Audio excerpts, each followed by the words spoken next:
दोस्तों नमस्कार। आज 5 जून यानी कि शुक्रवार 2020। आज इस साल का दूसरा चंद्र ग्रहण लूनार एक्लिप्स।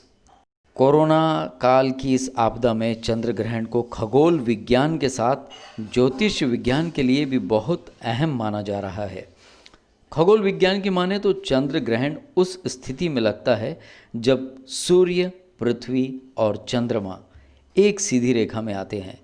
इस दौरान पृथ्वी सूर्य और चंद्रमा के बीच में होती है और इस कारण चंद्रमा की दृश्यता पृथ्वी से देखने पर कम हो जाती है।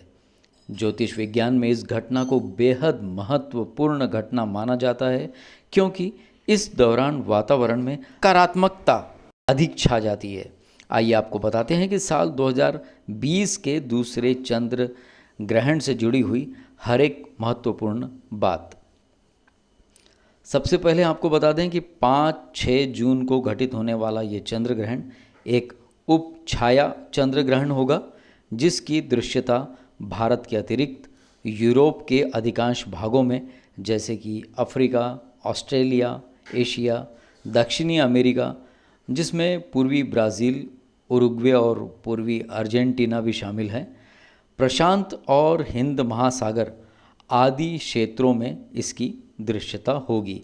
और इस ग्रहण का समय होगा 5 जून रात 11:16 से 6 जून सुबह 2:34 तक। चंद्र ग्रहण की दृश्यता भारत समेत यूरोप के साथ ही अफ्रीका, एशिया और ऑस्ट्रेलिया के कुछ हिस्सों में भी होगी।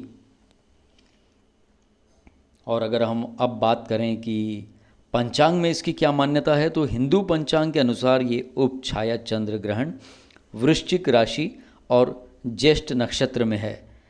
ज्येष्ठ शुक्ल पक्ष की पूर्णिमा तिथि को घटित हो रहा है ये ग्रहण, और पूरे भारतवर्ष में ग्रहण के स्पर्श से लेकर मोक्ष तक ये देखा जा सकेगा।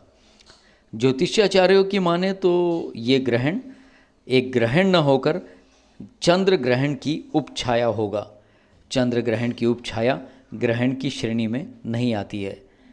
इसका मठ मंदिरों में सूतक काल का असर नहीं माना जाएगा, और यहाँ तक कि बद्रीनाथ धाम मंदिर सहित अन्य मठ मंदिर भी जो देश के हैं वो बंद नहीं रहेंगे। आपके जहन में एक सवाल आ रहा होगा कि ये उपछाया चंद्र ग्रहण के क्या है। ज्योतिष में उपछाया चंद्र ग्रहण को वास्तविकता में कोई चंद्र ग्रहण नहीं माना जाता, क्योंकि जब भी कोई चंद्र ग्रहण घटित होता है तो उससे पहले चंद्रमा पृथ्वी की उपछाया में प्रवेश करता है, जिसे ज्योतिष में चंद्र मालिन्य कहते हैं।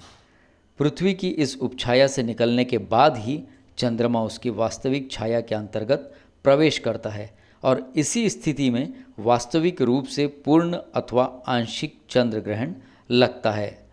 हालांकि ऐसा कई बार होता है कि जब पूर्णिमा के दिन चंद्रमा पृथ्वी की छाया में प्रवेश करने के बाद वहीं से बाहर निकल जाता है, जिससे वो पृथ्वी की असली छाया तक प्रवेश नहीं कर पाता।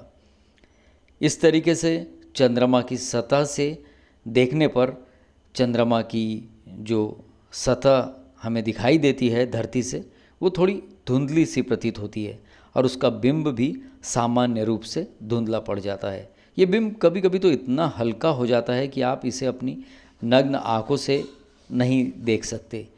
इसी स्थिति के कारण इसे उपछाया चंद्र ग्रहण कहा जाता है। चूँकि इस दौरान चंद्रमा का कोई भी भाग ग्रसित नहीं होता, इसलिए इसे ग्रहण की मुख्य श्रेणी में नहीं रखा जाता। यही कारण है कि उपछाया ग्रहण का सूतक भी माननीय नहीं होता। एक बार फिर से आपको हम बता दें कि 5 जून को लगने वाला चंद्र ग्रहण 3 घंटे 18 मिनट का होगा। ये एक पेनुम्ब्रल चंद्र ग्रहण होगा, जिसमें आमतौर पर एक पूर्ण चंद्रमा से अंतर करना मुश्किल होता है। ये चंद्र ग्रहण 5 जून को रात 11:16 से शुरू होगा और रात 12:54 तक इसका सबसे ज़्यादा असर दिखाई देगा, और 6 जून को 2:34 पर सुबह ये समाप्त हो जाएगा। एक बार फिर से हम बता दें कि उपछाया चंद्र ग्रहण होने के कारण इसका सूतक काल मान्य नहीं होगा। ये विशेष जानकारी सामान्य ज्ञान के आधार पर दी गई है। इसमें आप और सुविधानुसार अन्य जानकारियों के हिसाब से अपनी अपनी मान्यताओं के हिसाब से सारी प्रथाओं को संपूर्ण कर सकते हैं और अपने आप को सुरक्षित रख सकते हैं। नमस्कार।